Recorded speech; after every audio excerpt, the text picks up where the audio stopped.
فإذا نفخ في الصور فلا أنساب بينهم يومئذ ولا يتساءلون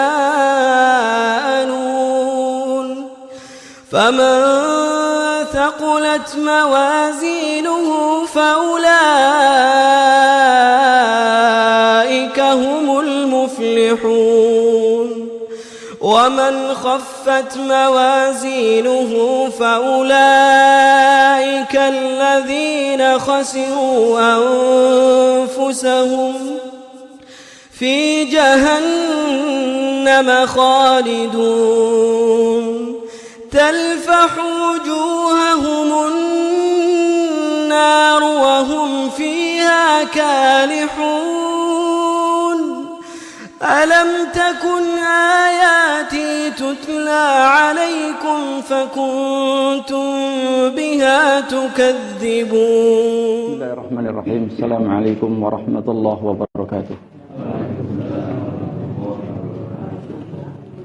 الحمد لله رب العالمين والصلاة والسلام على نبينا محمد وعلى آله وأصحابه ومن تبعهم بإحسان إلى يوم الدين أشهد أن لا إله إلا الله وحده لا شريك له وأشهد أن محمدا عبده ورسوله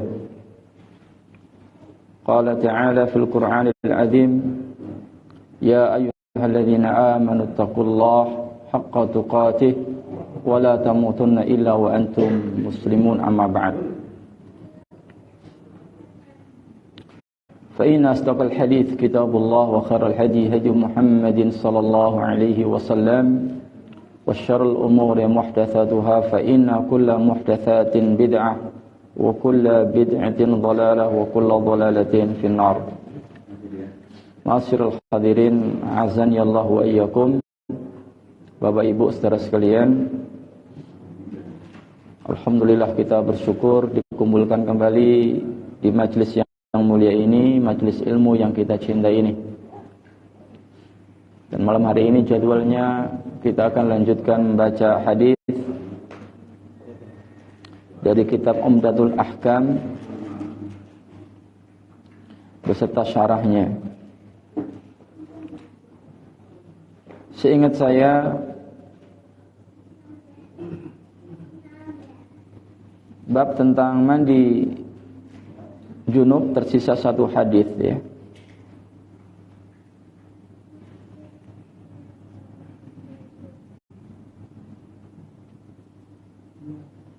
Betul ya? Hadis keberapa itu, Pak?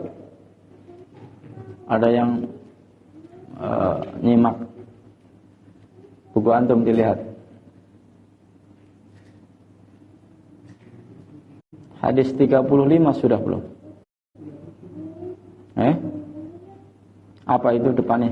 Mungkin nomornya tidak sama ini, kadang-kadang penerbitnya ini nomornya tidak sama.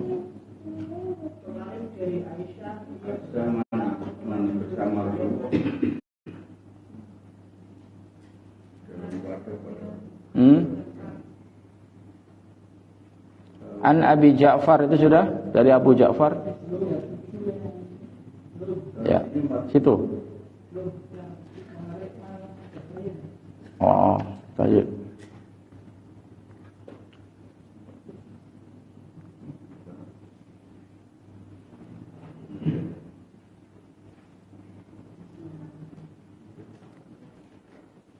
Baik, kemarin berarti hadis ke-33. Sesuai nomor urut dari kitab Tanbihul Afham Syarah Umdatul Ahkam yang ditulis oleh Syekh Muhammad bin Shalih Al-Utsaimin. Di situ berapa?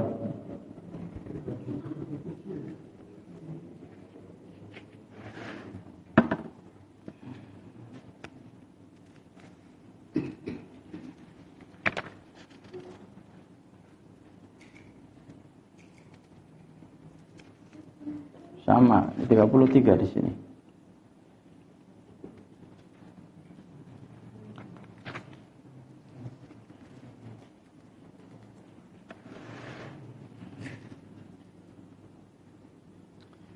Kemarin hadisnya Aisyah Ya?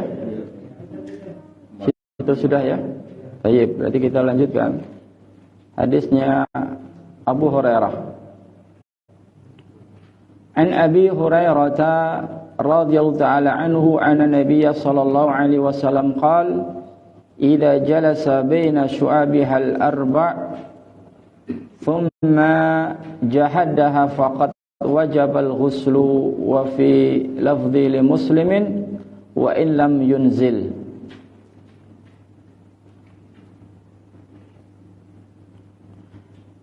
Hadis dari Abu Hurairah, yakni Abdurrahman bin Sakhar Ad-Dawsi, semoga Allah Ta'ala meridainya, bahwa Nabi SAW bersabda, "Idza jalasa min syu'abihal arba'," apabila duduk di antara 4 cabang dari anggota tubuh, ini bahasa kinayah,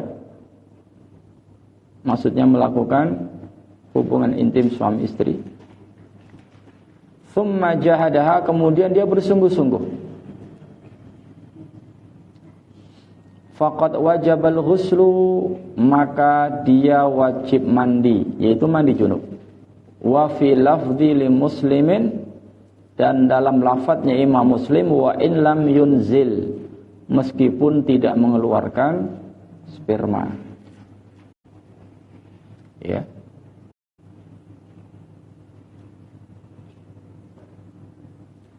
Saya kira hadis ini jelas, ya.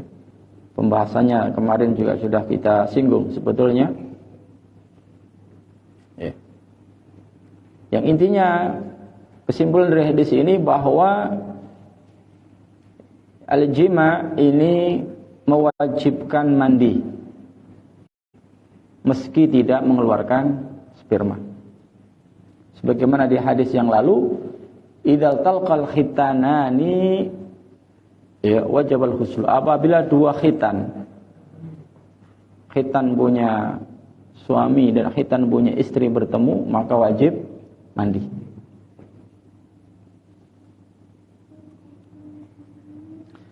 Baik. Kemudian hadis yang berikutnya, hadisnya Abu Ja'far. An Abi Ja'far,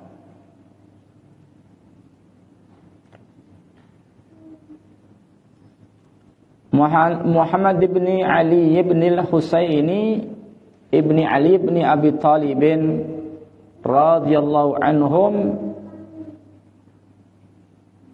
annahu kana huwa wa abuhu 'inda Jabir ibn Abdullah radhiyallahu ta'ala anhu wa 'indahu qaumun fas'aluhu 'anil ghusli faqala yakfika sa'un. Faqala rajulun ma yakfini, faqala Jabirun kana yakfi man huwa awfa minka sya'ran wa khairan minka, yuridu Rasulullah sallallahu alaihi wasallam. Thumma ammana fi thawbin wa fi lafdhin kana an-nabiyyu sallallahu alaihi wasallam yafruhu ala ra'sihi thalathan.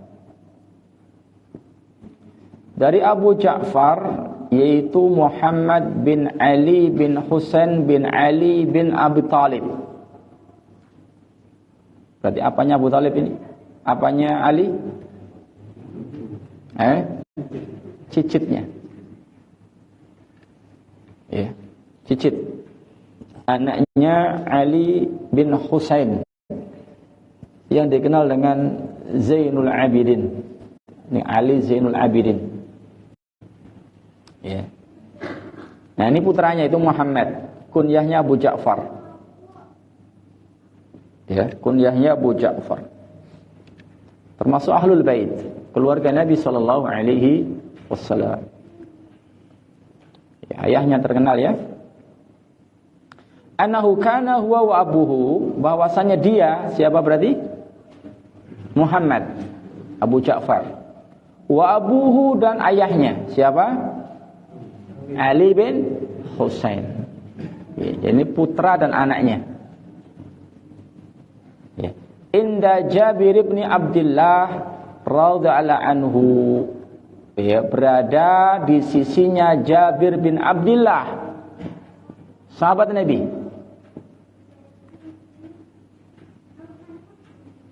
Ya. Wa indahu qaumun, dan di sisinya Jabir ini ada kaum, orang-orang, maksudnya di sini di majelis ilmu di Madinah, di Masjid Nabawi. Ini terjadi ya peninggalnya Nabi sallallahu alaihi wasallam di zaman tabi'in. Nah, di antara sahabat yang tersisa adalah Jabir bin Abdullah, ulama dari kalangan sahabat. Ya, beliau ngisi kajian, bahasanya ya kalau kita di sini sekarang bahas kajian majelis ilmu di Masjid Nabawi, ya, di antara muridnya ini para tabi'in. Ya. Yang menceritakan di sini adalah Abu Ja'far, yakni Muhammad bin Ali bin Husain bin Abi Thalib. Ya, si Muhammad ini dengan bapaknya yakni Ali bin Husain berada di sisinya Jarir bin Abdullah, sahabat Nabi. Ya, sedangkan di situ ada kaum yang mereka bertanya anil husli, tentang mandi. Ya, tentang mandi jinabah. Ya.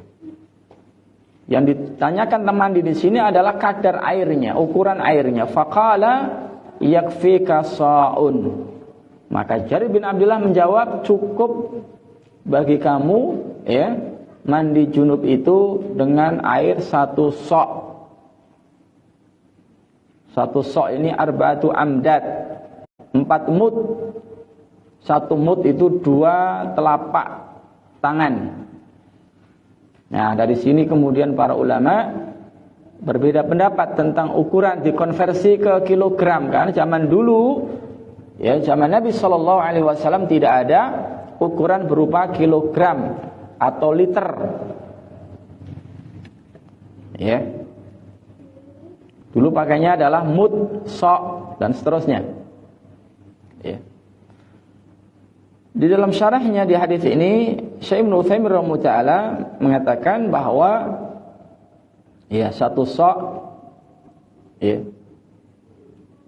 was-sok mikyalu yasau 400 wa 8 mithqalan ay kilomaini wa 40 jiraman bil burri jayyid, yaitu kilowain 2 kilo, lebihnya wa 40 jiraman 40 gram, berarti 2,4 ya kilogram.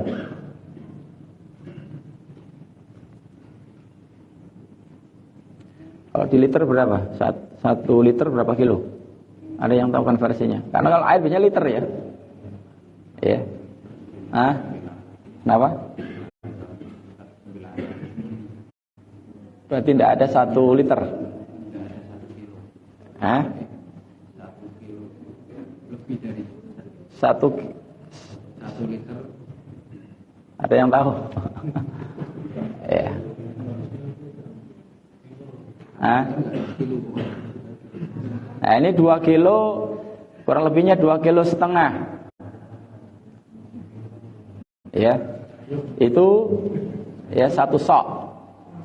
Dah lebih, Pak. Ya, kurang lebih ember kecil itu.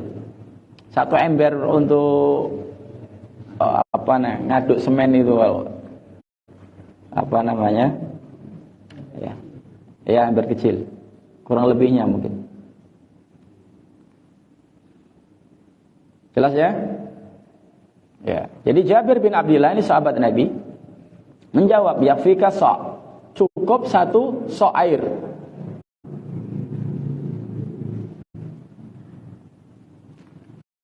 Kemudian yang bertanya tadi berkata, faqala rajulun, seorang mengatakan, ma yakfini, itu tidak cukup buatku. Ya. Faqala Jabirun, maka Jabir menjawab, kana yakfi man huwa aufa minka sya'ran wa khairan minka. Ya, air ya, seukuran itu, 1 sok itu cukup ya untuk orang yang lebih lebat rambutnya darimu dan orang yang lebih baik darimu. Yang dimaksudnya Rasulullah Jadi Jabir jawabnya kembalikan ke Rasulullah. Bahwa Rasulullah itu rambutnya lebih lebat dari kamu, beliau juga lebih mulia, lebih baik dari kamu, dan itu cukup bagi beliau. Ya, itu cukup bagi beliau. Artinya kenapa kamu tidak cukup gitu loh?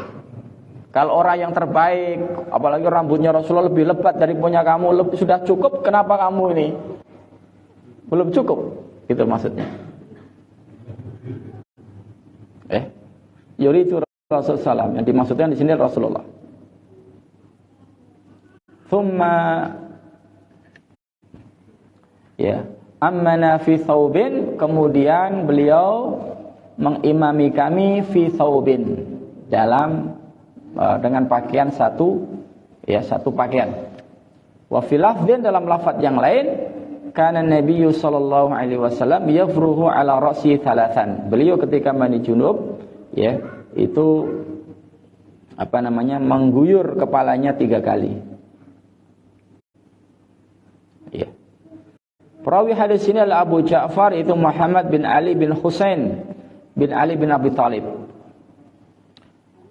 Al-Qurashi Al-Hasimi rahimahu ta'ala minat tabi'in, dari golongan tabi'in. Wa yurafu bi Al-Bakir, dikenal dengan Al-Bakir, itu Muhammad Al-Bakir. Li'annahu ta'ammukun fil ilmi, karena sangat dalam ilmunya. Wa tawassu'u fihi. Wa kana thiqatan fadilan. Beliau termasuk orang yang thiqah, terpercaya, fadilan, juga orang yang sangat mulia. Tuwaffiya fil Madinah, meninggal di Madinah pada tahun kurang lebihnya, karena para ulama tidak ada kata sepakat, kurang lebihnya adalah 100, pada tahun 113 Hijriah. Dimakamkan di pemakaman Baqi di Madinah. Huwa wa abuhu, dia dan bapaknya, karena di hadis tadi dia dan bapaknya duduk ngaji di hadapan sahabat Nabi, yaitu Jarir bin Abdullah. Di situ juga ada orang-orang. Nah, di sini Muhammad Al-Bakir bersama ayahnya ini menceritakan, ada orang tanya tentang mandinya Rasulullah, tentang kadar airnya. Sahabat Nabi si Jarir ini menjawab, si Jabir ini menjawab, yaitu satu sok. Tapi yang bertanya mengatakan tidak cukup. Maka Jabir menjawab bahwa orang yang lebih mulia dari kamu, bahkan rambutnya lebih lebat dari kamu, itu sudah cukup bagi beliau. Ini Masya Allah. Jadi pentingnya di sini bagaimana seorang ayah dan anak duduk dalam satu majelis ilmu. Wah ini, kalau antum pada ngaji sekarang, di mana posisi anak antum? Antum kesergap ngaji, tapi di mana anak antum? Saat ini antum ada di masjid. Sekarang di mana anak? Putra antum. Lihat di sini salaf kita. Ini Muhammad Al-Bakir dengan ayahnya Ali bin Husain. Ali bin Husain seorang wara zuhud, dikenal. Mungkin antum masih ingat kisah bagaimana ketika di Madinah ini, setiap pagi hari orang miskin buka pintu, di depannya mesti ada sekarung kurma atau gandum. Itu berjalan bukan sehari, 2 hari, sebulan, 2 bulan, bertahun-tahun. Di rumah si yatim, di rumah si janda, dan orang miskin. Pokoknya setiap pagi buka pintu, di depan sudah ada sekarung gandum. Kalau kita beras kalau makanya kan kalau tidak kurma gandum. Dan tidak diketahui. Siapa yang bersedekah tidak diketahui. Itu berjalan bertahun-tahun. Insyaallah. Bukan pencitraan. Bawa wartawan. Apalagi zaman sekarang digital, medsos. Ya. Anda bisa bayangkan bagaimana tingkat keikhlasannya para salaf zaman dahulu. Ini ya, Ali bin Husain dikenal dengan Zainul Abidin. Nah, dikisahkan ketika beliau rahimahullah taala ya Ali bin Husain meninggal, ya, yang memandikan jenazah kaget bagaimana seorang bangsawan, bahasanya kan gitu. Ya, tapi di sininya hitam keras kapalan. Di bagian punggung sini, Pak. Orang mengenal beliau adalah keluarganya Nabi, Ahlul Bait. Orang kaya, bukan orang kerja kasar itu enggak gitu. Makanya yang memandikan kaget, kenapa di sininya kasar kapalan, keras. Kemudian ya, tidak ada lagi ya gandum, tidak ada lagi kurma setiap hari, setiap pagi di depan pintu orang-orang miskin. Baru diketahui ternyata selama sekian puluh tahun yang bersedekah adalah beliau dan dibongkok sendirian. Tiap malam dia nyari waktu yang orang-orang ya lihat. Demi yang diharapkan adalah Allah Azza wa Jalla. Ya. Ini Ali ya bin Husain ya, bin Ali bin Abi Thalib. Ya, maka tidak aneh apabila Ali bin Husain ini ya sifat-sifatnya nurun pada anaknya, yaitu Muhammad Al-Baqir. Di mana Muhammad Al-Baqir ini yang meriwayatkan hadis tadi. Dia cerita, aku dan ayahku duduk di majelisnya sahabat Nabi, yaitu Jabir bin Abdullah. Ya. Sahabat Nabi yang mulia. Ya. Di mana beliau tidak mengikuti perang Badar atau Uhud, ya, dan menyesal karena dilarang oleh ayahnya. Kenapa? Untuk jaga anak-anaknya. Anaknya banyak ini bapaknya ini. Adik-adiknya itu banyak. Ya. Makanya ketika ayahnya gugur di Badar atau di Uhud, ya, Jabir ini butuh istri salah satu sisinya, tapi juga butuh seorang ibu untuk mendidik, membesarkan adik-adiknya yang banyak sekali. Makanya suatu hari Nabi SAW bertemu, dilihat Jabir kayaknya habis menikah, ditanya, ya, kemudian iya, bikran au thayyiban, ya, nikahnya sama gadis atau sama janda? Kata Jabir, saya nikah dengan janda. Ya, kata Nabi, kenapa engkau tidak nikah dengan gadis? Ya, tulaibuka wa yulaibuki. Engkau bisa bersenang-senang dengan dia, dia pun bisa bersenang dengan kamu. Maka Jabir memberikan uzurnya, ya, disebabkan karena dia punya adik yang banyak yang masih kecil, yang butuh asuhan seorang ibu.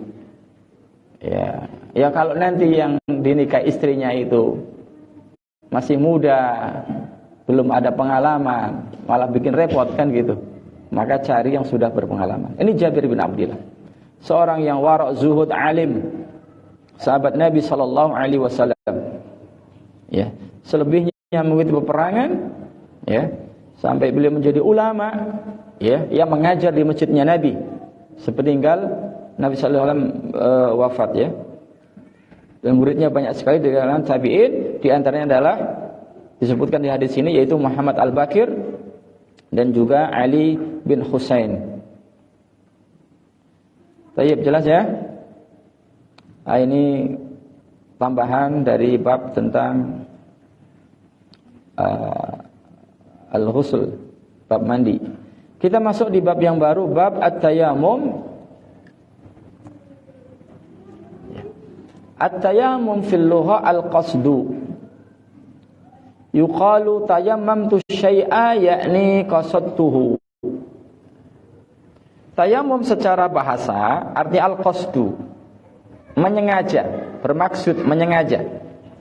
Ketika dikatakan tayammamtu syai'a, aku tayamum terhadap sesuatu, maknanya aku menyengaja melakukan sesuatu. Ini secara bahasa. Maka disebutkan dalam Al-Quran makna tayammum secara bahasa dalam surah Al-Baqarah, wala tayammamul khabitha.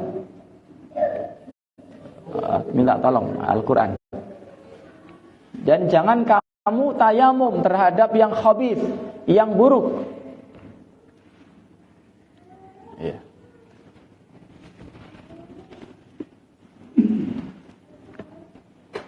Artinya jangan kamu menyengaja, ya, ketika bersedekah dengan mengambil yang khabith, yaitu yang buruk-buruk.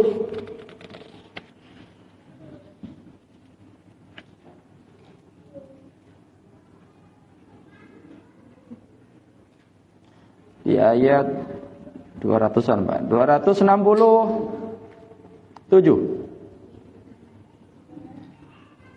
Baik, 267. A'udzu billahi minasyaitonir rajim. Ya ayyuhalladzina amanu anfiqu min thayyibati ma kasabtum wa mimma akhrajna lakum minal ardh wa la tayammamul khabitha minhu tunfiquna wa lastum biakhidhihi illa an tughmidu fihi wa'lamu annallaha ghaniyyun hamid. Ini kalimat tayammum secara bahasa, bukan secara istilah ya. Secara bahasa, secara lughah dipakai di dalam Al-Quran, dalam surah Al-Baqarah ayat 267. Ya. Ya ayyuhalladzina amanu, wahai orang-orang yang beriman, anfiqu min thayyibati ma kasabtum. Infakkanlah ya, yang baik-baik yang dari hasil usaha kalian. Wa mimma akhrajna lakum minal ard, dan dari apa yang kami keluarkan untuk kamu dari bumi, yaitu hasil pertanian. Artinya infaklah dari hasil kerjamu dan infakkanlah dari hasil pertanianmu. Wala tayammamul khabitha minhu, jangan kamu tayamum dengan yang khabith, yang buruk, minhu darinya. Artinya jangan kamu menyengaja. Jadi tayamum secara bahasa apa artinya? Menyengaja. Jangan kamu menyengaja memilih yang khabith, yang buruk dari ya harta tadi. Tunfiquna, yang kalian infakkan. Walastum biakhirihi illa an tukhmidu fihi. Ya, kalian tidak mengambilnya kecuali dengan apa namanya, memejamkan mata. Artinya tidak suka gitu loh. Ibaratkan kita tidak suka begini. Ya, ini yang dipilih, sengaja dipilih untuk disedekahkan. Ya mungkin hasil panen kurma, ya panen gandum, dipilih-pilih yang buruk-buruk. Ya ngambilnya aja sambil tuhmidu fihi, artinya dengan memejamkan mata, itu tidak suka gitu. Tapi ini dipilih sengaja untuk sedekah, untuk infak. Ini tidak boleh. Ya. Wa'lamu anallaha ghaniyyun hamid, ketahuilah sungguhnya Allah Maha Kaya dan Maha Terpuji. Ini jamaah. Ya. Jadi tayamum secara bahasa tadi adalah al-qasdu. Ya. Di antara dalil ya, makna dari tayamum secara bahasa al-qasdu yang menyengaja adalah dalam surah Al-Baqarah ayat 267 tadi ya. Wala tayammamul khabitha minhu. Jangan kamu menyengaja memilih hal-hal yang buruk untuk kamu infakkan. Baik.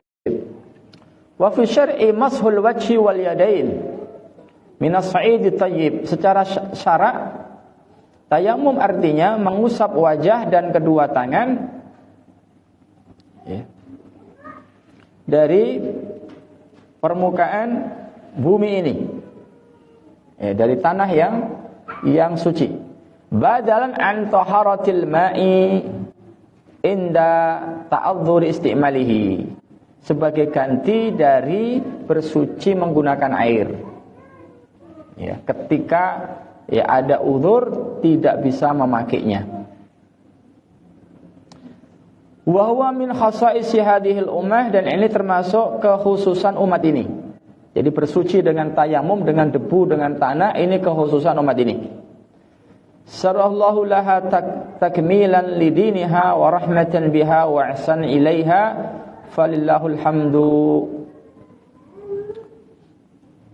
rabbil alamin. Allah mensyariatkan untuk umat ini sebagai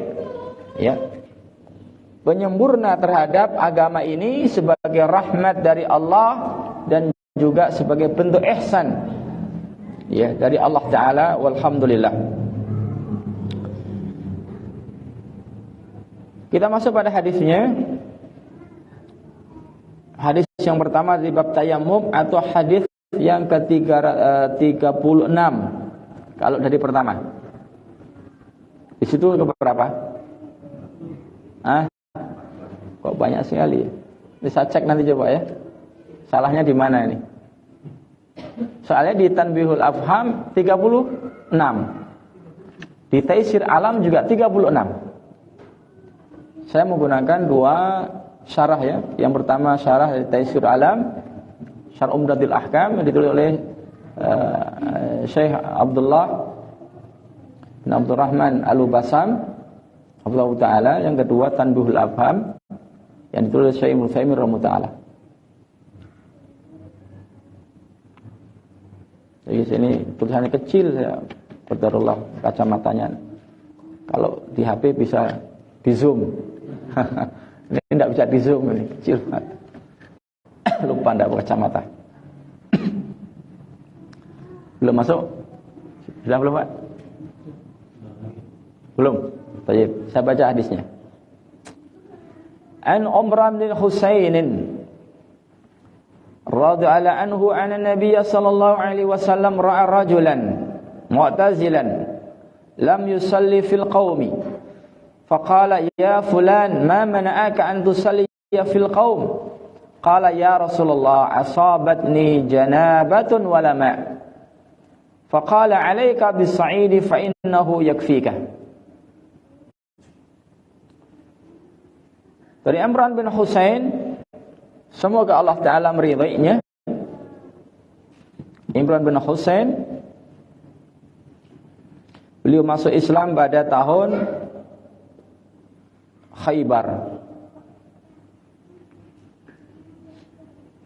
Beliau sahabat Nabi, ya, di antara yang diberikan tugas untuk membawa bendera dari Bani Khuza'ah ketika terjadi Fathu Mekah, penaklukan kota Mekah.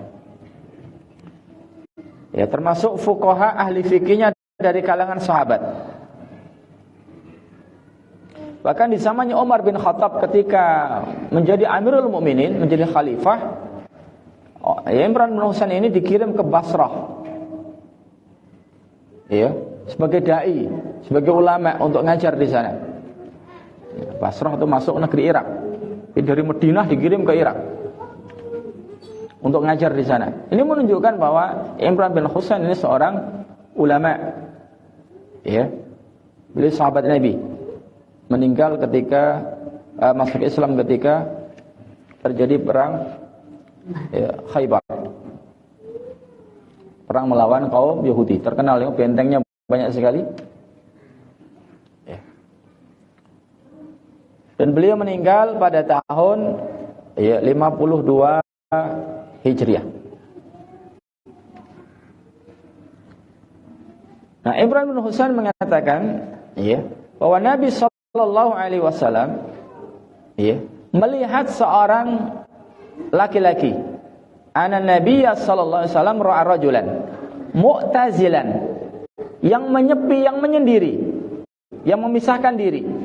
Lam yusalli, tidak ikut salat fil qaum, bersama para sahabat. Disebutkan ini salat fajar, sholat subuh. Ini terjadi ketika dalam safar. Di rombongan Rasul dan para sahabat dalam safar, ya, ketika sudah masuk waktu subuh, sudah iqamat, ya, subuh. Ini ada satu orang laki-laki menyingkir, tidak ikut sholat subuh. Nah, Rasulullah tidak marah-marah ini. Maka Rasul bertanya, faqala, ya fulan. Fulan ini apa namanya? Kalau perempuan fulanah ya. Istilah bahasa untuk minjem nama orang itu, untuk menyembunyikan identitas. Ya, fulan. Ya fulan, hai fulan. Ma mana'aka an tusalliya fil qaum? Ma mana'aka, apa yang menghalangimu an tusalliya fil qaum, untuk salat jamaah bersama kaum, bersama orang-orang? Jadi alasanmu apa gitu? Kok kamu tidak ikut sholat berjamaah? Rasul tanya itu. Qala, maka laki-laki ini menjawab, ya Rasulullah, wahai Rasulullah, asabatni janabatun wala ma'. Aku ditimpa junub dan tidak ada air. Ini ya ihtilam, mimpi basah. Ini terjadi di safar, di mana istri tidak ikut karena safar untuk jihad. Ya, jadi aku ditimpa junub, artinya mimpi basah, walama, dan tidak ada air. Ya, Allah Ta'ala alam. Ya, mungkin ya sahabat ini belum tahu ya bahwa tayamum bisa menggantikan mandi junub. Barangkali taunya tayamum itu hanya bisa untuk menggantikan wudu. Sebagaimana yang diterangkan oleh Syekh Ibnu Utsaimin rahimahullah taala. Makanya ya dia junub tidak ikut sholat jamaah karena tidak ada air. Karena dia belum tahu kalau tidak ada air, dia junub, boleh dia tayamum pakai debu, pakai tanah. Ya, jadi dia diam aja nunggu air, cari kemana-mana tidak ada, akhirnya tidak ikut sholat berjamaah. Nah, setelah Nabi SAW mengetahui alasan sahabat ini tidak ikut sholat karena junub, kemudian dia tidak bisa mandi karena tidak ada air, maka Nabi SAW bersabda membimbing sahabat ini, alaika bis-sa'idi fa innahu yakfika. Hendaknya kamu bersuci dengan debu, fa innahu yakfika, karena itu ya mencukupi kamu. Artinya sudah cukup bagi kamu. Ya, hadis ini jelas. Berarti tayamum bisa menggantikan mandi junub ketika tidak ada air. Ya. Atau ada air tapi ya ada uzur, dia sakit tidak bisa terkena air badannya. Setelah si rajul, si fulan tadi diberitahu bahwa hadas besar, kondisi junub bisa dihilangkan dengan tayamum, ya, maka si fulan tadi ya bertayamum lalu sholat, ya, lalu sholat. Ya. Kemudian Nabi Sallallahu Alaihi Wasallam dan para sahabat melanjutkan perjalanan pagi hari ya, setelah sholat subuh.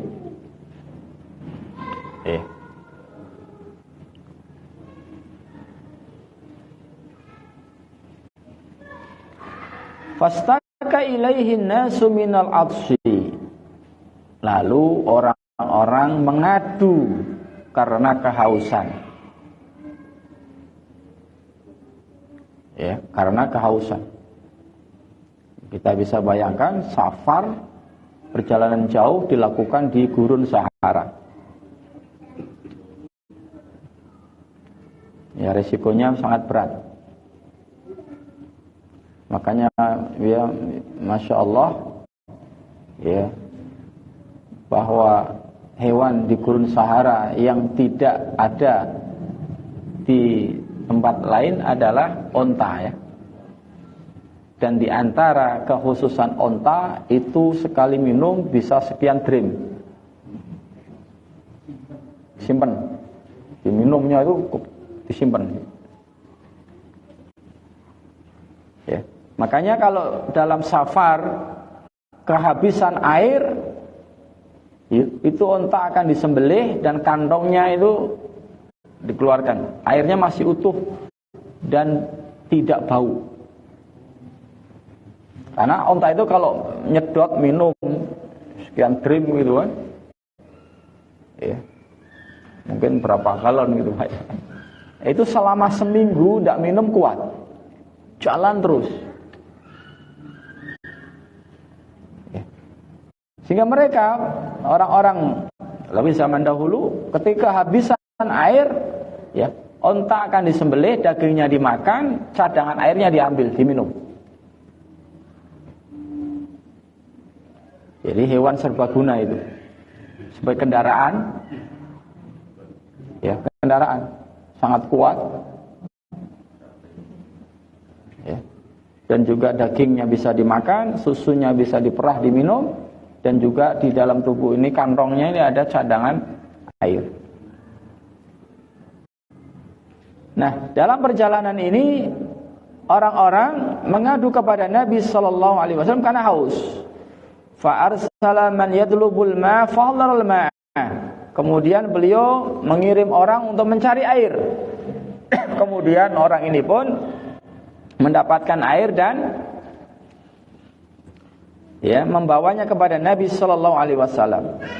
Fa nudiya fin nasi fasyaribu wasaqau. Ya. Kemudian dipanggillah orang-orang, ya, mereka pun kemudian minum dari air tadi, ya, dan saling dituangkan. Wa kana akhiru dzalika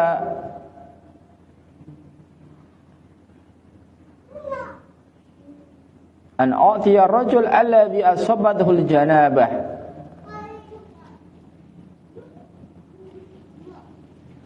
Ina'un min ma'in wa qala idhhab fa'afrighu 'alaika.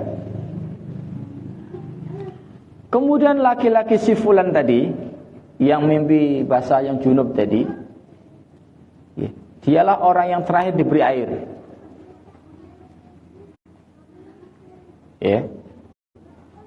Jadi setelah semuanya ini minum air, karena minum ini didahulukan. Karena kaitannya adalah darurat jasa nyawa. Ya.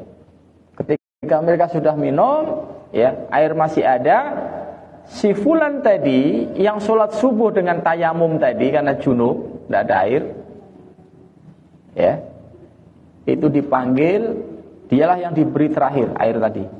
Kemudian Nabi mengatakan, idhhab, pergi sana, ya, fa'afrighu 'alaika, mandilah. Ya, barulah si sahabat tadi mandi.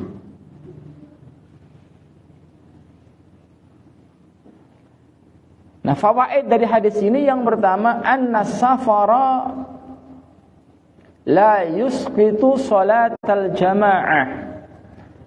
Safar itu tidak menggugurkan salat berjamaah.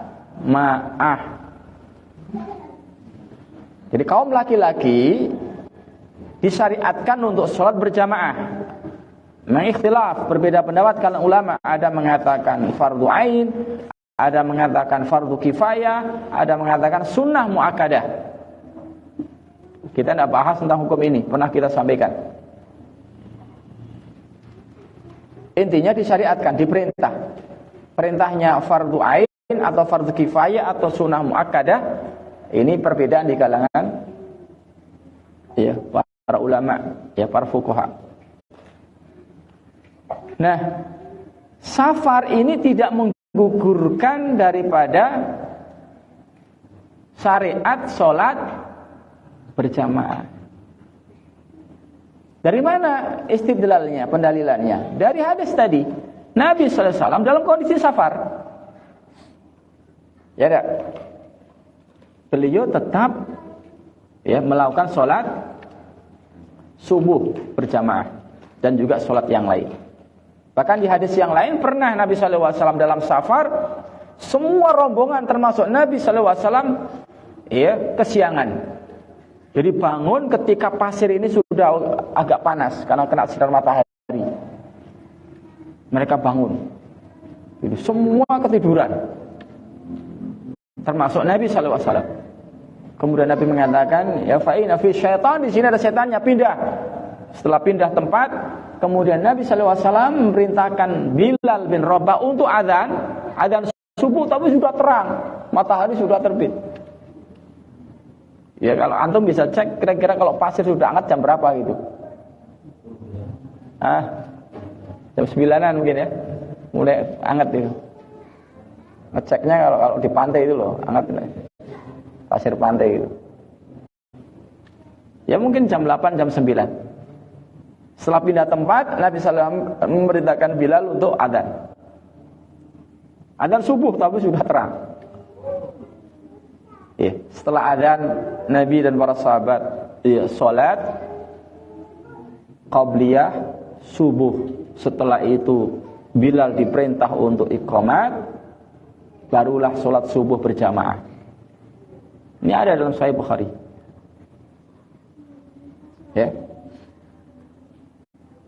Termasuk hadis ini. Dan ini menjadi dalil bahwa kondisi safar tidak menggugurkan daripada syariat untuk sholat berjamaah. Lepas daripada apakah itu wajib ain, fardu kifayah atau sunnah muakkad, tetap diperintah. Ini yang pertama. Jadi anna safara la yusqitu sholatal jamaah. Karena Nabi tidak sholat sendirian ketika safar. Ini. Dan disunahkan untuk mengqashar yang rubaiyah yang 4 rakaat menjadi 2 rakaat. Dan boleh juga untuk dijamak. Entah takdim atau takhir. Zuhur dengan asar dikerjakan di waktu zuhur atau di waktu asar. Maghrib dengan isya dikerjakan di waktu maghrib atau di waktu isya. Ini yang bisa dijamak. Tidak bisa asar dengan maghrib, tidak bisa dijamak. Subuh dengan zuhur tidak bisa, atau asar dengan subuh juga tidak bisa. Yang bisa adalah maghrib dengan isya, zuhur dengan asar. Ini kalau mau jamak. Dan jamak ini sifatnya umum. Tapi kalau qashar ini memang khusus untuk safar.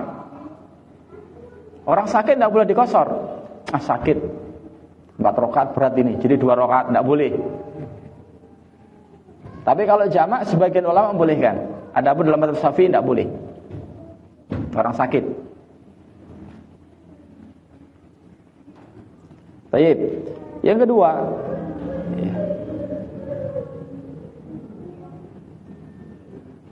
su'alu man i'tazalal jamaah an sababi i'zalihi. Boleh untuk menanyakan alasan tidak ikut sholat berjamaah. Boleh ditanyakan, kenapa kau enggak ikut sholat jamaah? Boleh, karena Nabi di sini menanyakan. Salisan yang ketiga, jawazut tayammumi 'anil janabah idza lam yajidil ma'. Bolehnya tayamum untuk menggantikan mandi junub apabila tidak mendapatkan air. Dalilnya ini. Jadi sebagian orang banyak yang mengira bahwa tayamum itu pengganti wudu. Kalau junub, mandi junub tidak bisa digantikan dengan tayamum. Ini keliru. Ya, bahkan hadis ini jelas sekali menunjukkan hal itu. Demikian juga hadisnya Ammar bin Yasir, nanti akan kita baca. Ammar bin Yasir pernah diutus oleh Nabi, diperintah dalam syariah. Syariah itu pasukan kecil untuk mata-mata cari info gitu sebelum terjadi perang. Biasanya 10 personil atau berapa itu. Nah, ketika dalam safar melakukan mata-mata ini, ya, beliau juga sama kasusnya seperti si fulan tadi, yaitu junub. Akhirnya apa? Ammar bin Yasir guling-guling di pasir itu, guling-guling. Dia mengkiaskan kalau mandi pakai air itu harus semua tubuh kena air, karena belum tahu tentang syariat ini. Akhirnya dikiaskan, berarti kalau ya pakai debu ya harus semua badannya kena debu. Ya, kemudian nanti setelah balik ke Madinah, ya, disampaikan pada Nabi SAW, lalu Nabi mengajari kaifiyat tata cara tayamum, yaitu menepukkan 2 telapak tangan, ya, di tanah, kemudian mengusap ke wajah dan kedua telapak tangan. Jadi 1 kali tepukan untuk 2 usapan, usapan wajah dan usapan 2 telapak tangan. Insyaallah nanti hadisnya akan kita baca. Ya, jadi hadis Ammar bin Yasir juga dalil bahwa, ya, kondisi junub bisa dihilangkan hadas besarnya dengan tayamum. Jadi mandi junubnya digantikan dengan tayamum. Tayyib.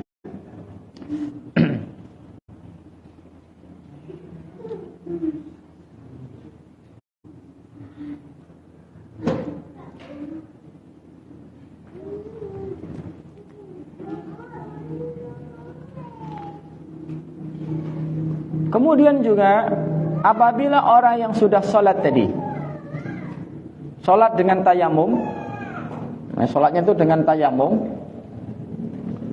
ya, setelahnya mendapatkan air, dia tidak ada kewajiban untuk mengulangi sholatnya, baik waktu sholat masih ada atau sudah lewat. Karena Nabi tidak memerintahkan sahabat tadi untuk mengulang sholatnya, karena sholat yang pertama yang dia lakukan dengan tayamum tadi sudah sah. Jadi misalnya antum, ya, sholat dengan tayamum, ya, setelah sholat mendapatkan air, ya, mendapatkan air, maka tidak ada kewajiban mengulangi sholatnya. Sholat yang tadi sudah sah. Sholat yang tadi sudah sah. Bagaimana kalau mengulanginya? Boleh, tapi tidak ada kewajiban. Ya, tidak ada kewajiban. Ini pernah terjadi, ya, 2 sahabat Nabi ini dalam safar, ya, tidak ada air, lalu keduanya tayamum sholat, ya, lalu sholat zuhur atau asar saya lupa, ya. Kemudian dalam melanjutkan perjalanannya mendapatkan air. Yang satu mengulangi sholatnya, yang satu tidak. Ya. Setelah ketemu dengan Nabi Sallallahu Alaihi Wasallam disampaikan hal itu, ya, maka Nabi mengatakan ashabakas sunnah. Orang yang tidak mengulangi sholat mengatakan kamu sudah sesuai dengan sunnah. Ya. Kemudian yang mengulangi sholatnya disebutkan, ya, laka ajrun au kama qala, kamu dapat 2 pahala. Artinya dua-duanya benar. Dua-duanya benar. Ya. Jadi boleh mengulangi sholat, boleh tidak. Ya. Ini. Kecuali sudah kelewat, sudah habis waktunya. Ya, jadi misalnya sholat asar dengan tayamum, mendapatkan airnya sudah masuk waktu maghrib, maka tidak perlu mengulangi sholat asarnya. Tapi bagaimana? Misalnya asar jam 3, dia sholat, tidak ada air ini, dia tayamum lalu sholat asar, ya, melanjutkan perjalanan atau apa, dia mendapatkan air misalnya jam 4:30. Itu berarti masih ada waktu asar. Di sini opsional. Mau ngulang sholat boleh, tidak ngulang juga tidak apa-apa. Paham di sini? Ya. Ya, sebagaimana disebutkan di hadis tadi. Ya, setelah tadi ada air dikasih minum, sisanya adalah untuk mandi, Rasul enggak merintah untuk mengulangi salatnya. Allahu taala alam shawab. Ini yang bisa kita sampaikan. Insyaallah diingatkan ya sampai di hadis keberapa nanti. Mudah-mudahan bermanfaat untuk kita dan mohon maaf tidak ada tanya jawab. Ya. Insyaallah lain waktu bisa kita buka tanya jawab. Ya.